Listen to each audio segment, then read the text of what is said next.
dengan tiba-tiba dan dia bukan mahramnya, apakah ibu tersebut berdosa, Ustaz? Nah, yang ngamur laki-lakinya itu. Ya rumahnya siapa kok asal masuk saja. Maka ini pentingnya kita ngaji. Oh itu sudah biasa kok kalau di desa keluar masuk. Loh, kebiasaan yang tidak sesuai dengan Quran Sunnah, jangan Quran Sunnahnya dipaksa untuk memaklumi kebiasaan itu.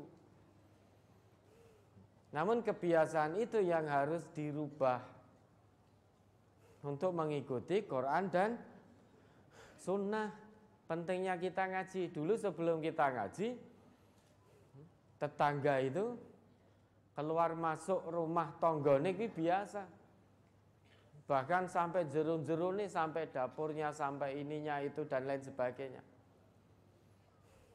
Setelah ngaji, ngerti akhlak seorang muslim, bahkan ketika ada bertamu pun, dok, assalamualaikum, kok belum ada jawaban, tidak boleh inguk-inguk di nako itu, tidak boleh. Kalau sekarang ini kan yang terlihat kok di belting tong belum nyaut, kijane enek wonge pora diinguk-inguk gini. Itu tidak boleh dalam Islam. Kenapa? Karena yang namanya rumah itu privasi seorang muslim. Sebelum diizinkan oleh yang punya rumah, maka tidak boleh masuk. Kalau kita inguk-inguk begini, ternyata rumahnya belum sempat dibersihkan. Belum sempat dibersihkan. Bukannya kok acak-acakan kemudian tidak dibersihkan karena sesuatu hal belum sempat dibersihkan, akhirnya kita lihat dari luar. Maka akan timbul fitnah. Sesudah itu kita akan cerita, oh ternyata rumahnya ustadz, rumahnya bapak kiai, rumahnya yang dianggap alim, ternyata berantakan, andekno nerangke, kebersihan dari iman. Itu privasi. Maka ada akhlaknya. Nah ini tadi laki-laki, kalau ibunya yaitu tidak berdosa, wong itu di rumah beliau sendiri. Yang menjadi permasalahan laki-laki tadi tiba-tiba kok masuk nganter sesuatu gek sing ngekon mlebu sapa. Kecuali kalau laki-laki tadi kula nuwun dijawab dari dalam. Monggo Bu niki ajeng nganterke anu wis gonen mlebu. Lah ibunya berarti juga berdosa menyengaja, apalagi suami tidak ada di rumah. Suami tidak ada di rumah, kok istri memasukkan laki-laki yang bukan mahram ke dalam rumah tanpa izin suaminya, maka berdosa. Kalau tadi memang ngerti-ngerti laki-lakinya langsung nyelonong masuk sendiri, ibunya tidak berdosa.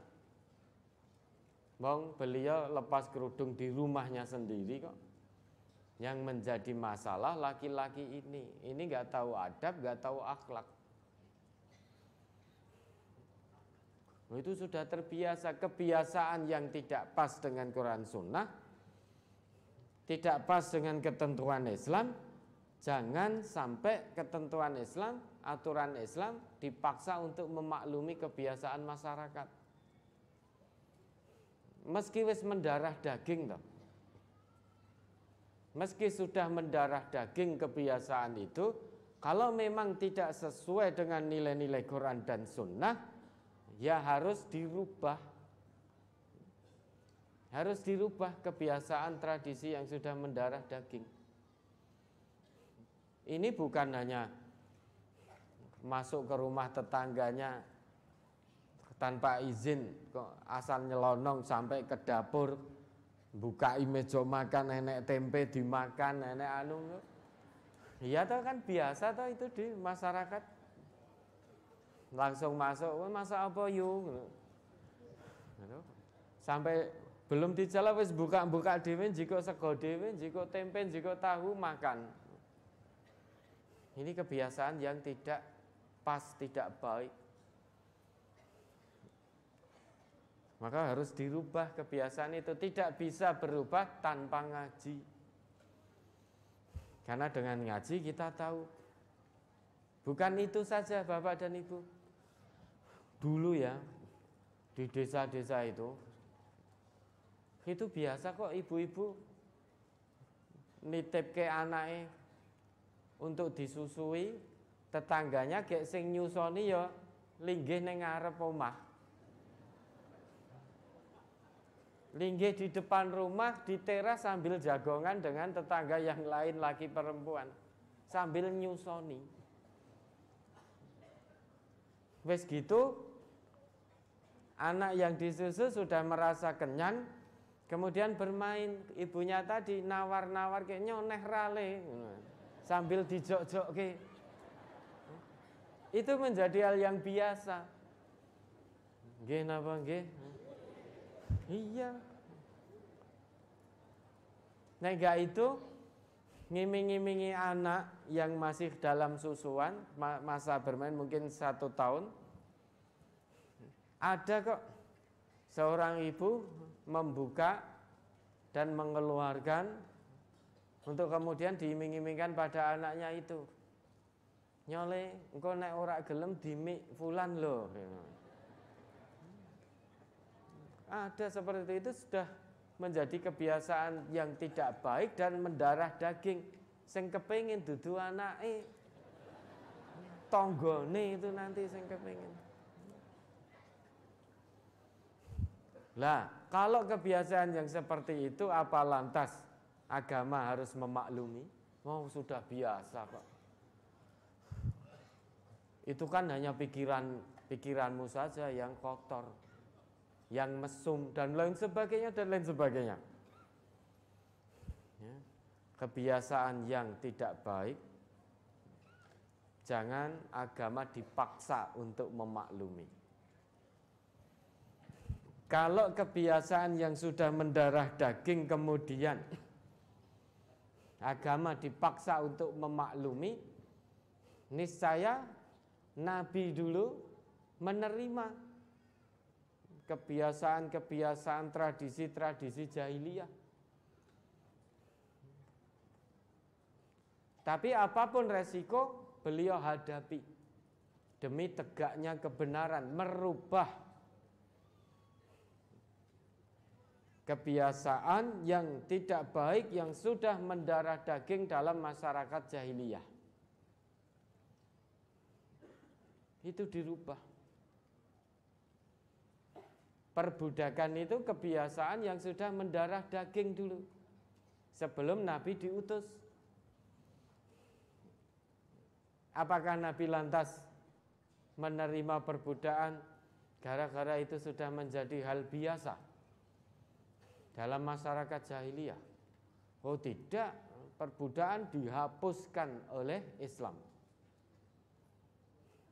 Maka tradisi masyarakat apapun bentuknya, meski sudah mendarah daging dalam masyarakat itu, tidak hanya 7 turunan, mungkin 70 turunan, 700 turunan, sudah mendarah daging, jangan paksa agama, yaitu Quran Sunnah, untuk memaklumi kebiasaan itu.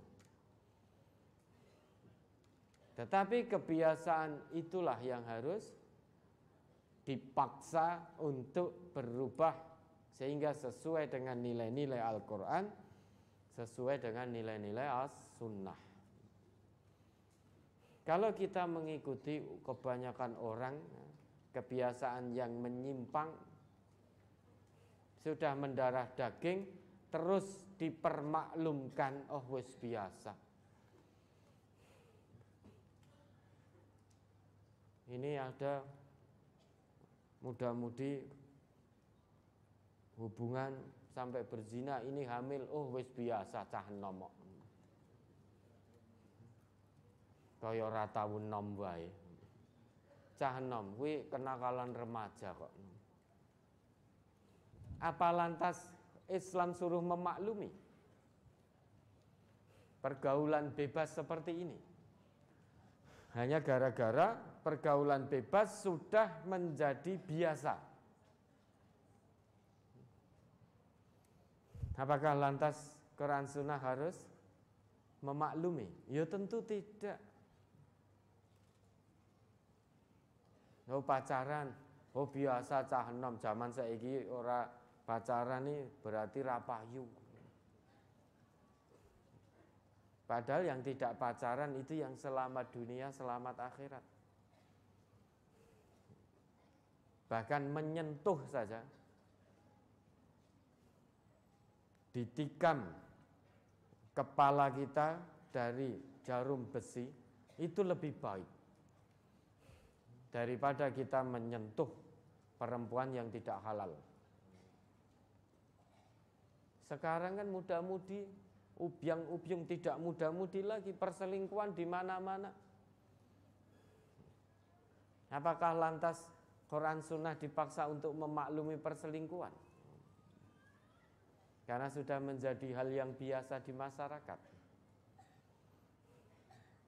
Wa in tuti' aktsara man fil ardi yudilluka an sabili. Coba diingat kembali itu.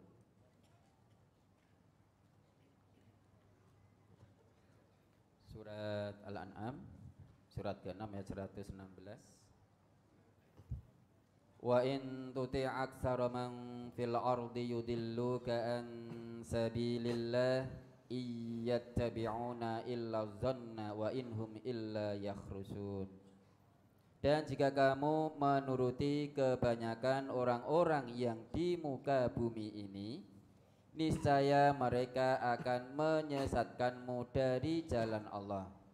Mereka tidak lain hanyalah mengikuti persangkaan belaka, dan mereka tidak lain hanyalah berdusta kepada Allah. Ya tak? Itu hanya dzon, persangkaan. Oh ini baik, wong sudah biasa di masyarakat. Satu perbuatan baik atau tidaknya itu bukan dilihat dari kebiasaan masyarakatnya, tetapi dilihat menurut Allah, menurut Rasul, baik atau tidak.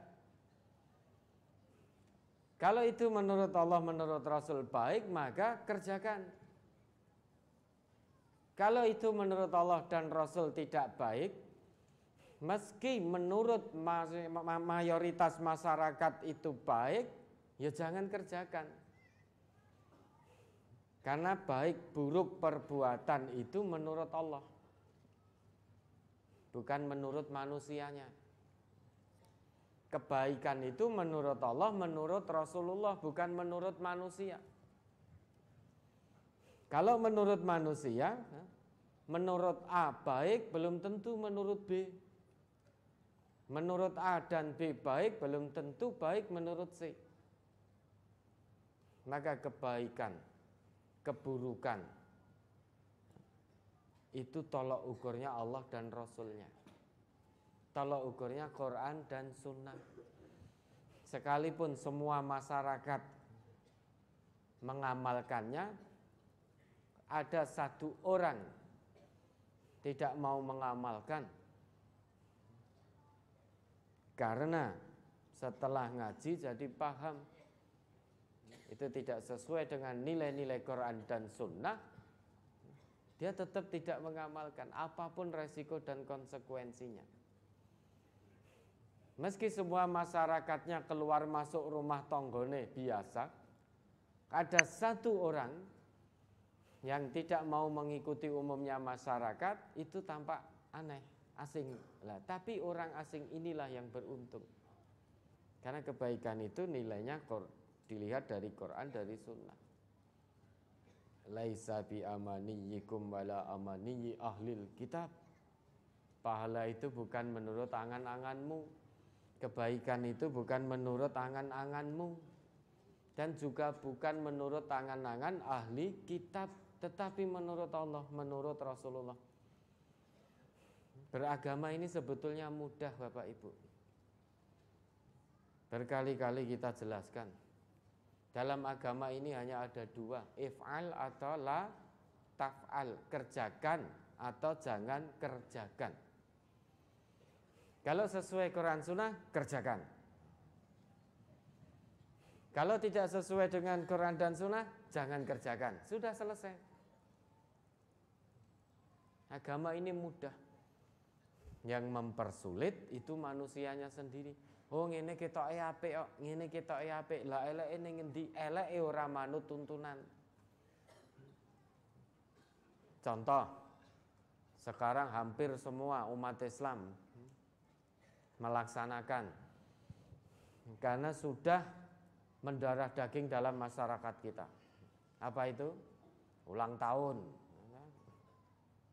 Ulang tahun. Kayane rapopo. Padahal yang namanya ulang tahun ini tidak sesuai Quran, tidak sesuai sunnah. Tetapi banyak orang yang ngaku Islam ikut-ikutan. Ikut-ikutan merayakan ulang tahun kelahirannya, ikut tiup lilin, ikut nyanyi-nyanyi, dan lain sebagainya, dan lain sebagainya. Bahkan kita pun tidak jarang kok kirim pesan. Oh saya tidak kirim pesan selamat ulang tahun. Iya, milad Said. Dibahasa Arabkan. Milad Said. Dan lain sebagainya. Wong tambah umur kok malah dikeplok-keploki, malah dinyanyi-nyanyi gitu. Tambah umur itu berarti lebih cedak, lebih dekat lagi dengan hari kematiannya. Harusnya merenung, muhasabah apa yang akan dibawa nanti sebagai bekal menghadap Allah. Lah wong arep mati malah dikeploki. Wong ulang tahun loh. Tambah umur berarti semakin dekat dengan hari kematian. Malah seneng-seneng nyanyi-nyanyi, keplok-keplok. Harusnya muhasabah. 1 tahun umurku berkurang. Hari kematianku semakin dekat. Karena umurku sudah berkurang 1 tahun lagi. Kalau Allah berikan waktu kita di dunia 50 tahun, umur saya sekarang 48 tahun, andai kata kita tahu loh ya. Allah beri saya 50 tahun. Umurku wis 48, wis kurang setahun meneh dadi 49, karek setahun. Andai kata kita tahu hari kematian, maka itu hari kematian dirahasiakan oleh Allah. Jika manusia tahu hari kematiannya, ya toh? Misalkan saat ini saya tahu nanti jam 10 hari nafas terakhir saya. Ini udah jam 9.43. Berarti kurang 17 menit. Saya tidak mau bekerja, bermaisah itu tidak mau. Misalkan diingatkan oleh istri, Mas, niki saatnya untuk maisah dan lain sebagainya. Pokoknya ra ngerti, umurku karek 17 menit. Yang akan saya gunakan, saya akan ibadah terus. Niku leh putrane kelaparan belum makan, golekno sing umurmu jek 2 dina gitu. Andai kata kita tahu usia, maka dirahasiakan oleh Allah. Ya. Nah, kebiasaan-kebiasaan yang tidak baik jangan diikuti. Meski banyak manusia yang mengatakan, oh iki apik ora apa-apa, engko dosane tak tanggungi, itu ngapusi. Kalau ada manusia yang mengatakan, wis lakonono ini, laksanakan ini, kalau toh dosanya jadi tanggungan saya. Dah, kalau ada yang seperti itu, yakini itu menipu. La taziru waziratun wizra ukhra. Menyesal nanti kita sampai di hadapan Allah. ternyata dulu yang dijanjikan engko dosane tak tanggunge, ternyata ya ngapusi wong dheweke dhewe nanggung dosane ora kuat, apalagi nanggung dosa orang yang disesatkan. Maka kalau ada orang ya, memerintahkan kita, dah laksanakan ini, umpama dosa ulang tahun kuwi engko tak tanggunge dosane. Nah, itu menipu. Ya, ndak usah ikut-ikutan. Segala sesuatu kebaikan landasannya Quran, kebaikan landasannya sunnah. Nabi yang paling mengetahui, maka Nabi mewariskan ilmu, yaitu Quran dan sunnah, sampai dijamin sendiri oleh Nabi lantadillu, sekali-kali selamanya kamu tidak akan pernah sesat jika kamu berpegang teguh pada keduanya. Hanya dua yang diwariskan oleh Nabi kita, yaitu Quran dan Sunnah. Meski kita tidak hidup sezaman dengan Nabi, namun Nabi wariskan itu dua hal ini, sehingga kita pun bisa mengambil warisan dari Nabi ini untuk kita amalkan dalam kehidupan sehari-hari. Sehingga dua warisan Nabi ini kita jadikan komitmen dalam menjalani amanah kehidupan yang Allah berikan ini. Jangan ikut-ikutan umumnya masyarakat. Wada'il awwama, tinggalkan keumuman orang. Kalau keumuman itu sudah mendarah daging dalam masyarakat, tetapi tidak sesuai dengan nilai-nilai agama, maka tinggalkan. Jangan takut, fala takhshawhum wakhshawni. Jangan takut pada manusia, takut hanya kepadaku, kata Allah begitu. Saat kita meninggalkan keumuman masyarakat, yang jelas akan mendapatkan caci maki, akan dirasani, akan diribai, bahkan mungkin diintimidasi, mungkin disakiti, dan lain sebagainya, dan lain sebagainya. Namun jangan gentar, jangan mundur satu langkah pun. Dijanjikan oleh Nabi, fatuba lil ghuraba, beruntunglah orang-orang yang asing, sing ora umum. Umumnya pacaran, ini ada pemuda-pemudi yang tidak pacaran, dipoyoi, tidak masalah, dihina-hina, tidak masalah. Karena kebahagiaan itu nanti di akhirat. Kebahagiaan dunia itu hanya semu, menipu, sudah semu. Maka jangan tertipu dengan kebahagiaan dunia. Hari ini bahagia, nanti 5 menit lagi bisa kita bersedih. Maka kebahagiaan dunia ini semu dan menipu. Raihlah, usahakan kebahagiaan itu hanya di akhirat.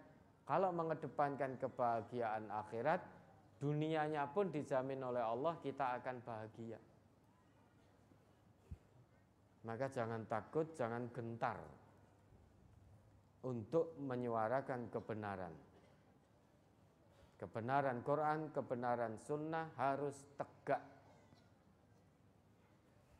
Penyuara-penyuara kebenaran Quran sunnah tentu akan menghadapi ujian dan rintangan. Ujiannya bisa mulai dari ringan, sedang, dan juga berat. Tapi jangan mundur satu langkah pun.